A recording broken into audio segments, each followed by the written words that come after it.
ปป.ลาวมีผลสำเร็จอันใหญ่หลวงหลายอย่างในการบรรลุเป้าหมายแผนพัฒนาเศรษฐกิจสังคมแห่งชาติครั้งที่9และผลสำเร็จดังกล่าวนั้นได้วางรากฐานที่เข้มแข็งให้แก่การหันเป็นประเทศที่มีรายรับปานกลางโดยการทดสอบบทเรียนและการประเมินโครงการพัฒนาชนบทในลาวที่ผ่านมาเช่นธนาคารโลกโครงการพัฒนาจากประเทศลุกเซมเบิร์กและคอยก้าวได้แสดงเห็นสิ่งท้าทายที่สำคัญของบรรดาโครงการพัฒนาชนบทที่สปป.ลาวโดยเฉพาะด้านความยืนยงแม้ในวิธีจำกัดที่สุดบนพื้นฐานบรรดาผลงานของรัฐบาลการทดสอบบทเรียนและการประเมินโครงการพัฒนาชนบทในลาวที่กล่าวมานั้นบทรายงานฉบับนี้ได้แนะนำวิธีการพัฒนาชนบทแบบประดิษฐ์สร้างและเชื่อมโยง IIRD ที่สอดคล้องกับบรรดาบริมสิทธิ์แห่งชาติเพื่อการพัฒนาชนบทแบบยืนยงในระยะผ่านมาโครงการต่างๆได้รับการช่วยเหลือจากภายนอกหลายหลังจากสิ้นสุดโครงการก็บ่มีทุนหอนกิจกรรมต่างๆและการพัฒนาก็อยู่เซาเพื่อแก้ไขสิ่งดังกล่าวตัวแบบ IIRD ได้เสนอเน้นหนักถึงการเป็นเจ้าตนเองความยืนยงและการพัฒนาแบบยืนยงของชุมชนรับประกันการหันเป็นชนบทในระยะยาวแนวทางการพัฒนาชนบทแบบประดิษฐ์สร้างและเชื่อมโยง IIRD ในบทรายงานนี้ประกอบมี5องค์ประกอบที่จำเป็นดังต่อไปนี้องค์ประกอบที่1การพัฒนาชุมชนแม่นการยกสูงคุณภาพชีวิตด้วยการส่งเสริมเน้นรูปแบบการพึ่งตนเองการมีส่วนร่วมและการร่วมมือจากชุมชน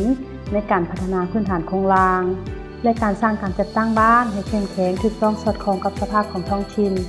องค์ประกอบที่2การเสริมสร้างขีดความสามารถและการพัฒนากสิกรรมรวมทั้งเวียกงานชนบทองค์ประกอบที่2นี้แม่นเน้นการสนองความรู้ด้านกสิกรรมและการส่งเสริมนวัตกรรมโดยผ่านการประสานสมทบและขับเคลื่อนโดยหลายภาคส่วนเกี่ยวข้องบ่ว่าจะเป็นบรรดาโครงการสร้างขีดความสามารถให้แก่พนักงานรัฐการนำบ้านชาวนุ่มและแม่หญิงชนบทและชาวเกษตรกรในด้านการนำพาและทักษะการพัฒนากสิกรรมและชนบทต่างๆองค์ประกอบที่2นี้ได้เน้นหนักให้มีการนำใช้ศูนย์ฝึกอบรมที่มีอยู่เป็นจุดศูนย์กลางในการสร้างผู้นำด้านเวียกงานพัฒนาชนบทเช่น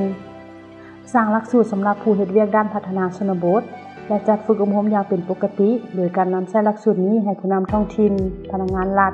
และบรรดาวิชาการของผู้ร่วมพัฒนาองค์ประกอบที่3แม่นการพัฒนากสิกรรมเพื่อยุแห่งการเติบโตชนบทแบบยืนยงผ่านความก้าวหน้าด้านเทคโนโลยีโครงสร้างพื้นฐานสำหรับการผลิต